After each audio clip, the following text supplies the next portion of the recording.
Misurunasa betsaka indrindra sy lehibe indrindra amina olo kristianina ny candidat Mayolla dia tsy manavakavaka izy fa tsy ekeny hoy izy ny mpandoroana ny tiko tsy ekeny ny mpanakatonana ny tiko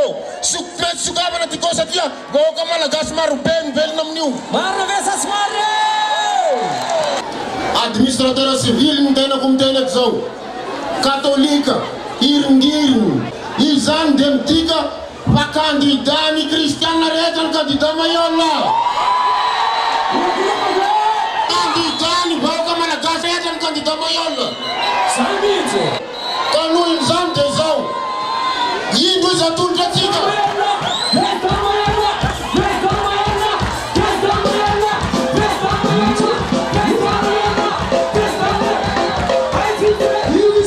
miala tiny aminareo vazaha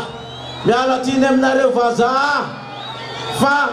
ny orinasanareo hoe tomoroborobo tsisy orinasa gasina raiza mba mandefa pitenareo daholo fa manomboka na tongavantsika ao ny orinasa gasy reny mandroso ny asa tanana gasy reny no alefatsika dia za koa mampitana anareo karana mangalagalatra ny tanin'ny gasy sy sinoa sy vazaha maka ny tanin'ny gasy akerindreo fa raha tonga eo za averinareo amin'ny gasy io tanin'io fa ifakahitsika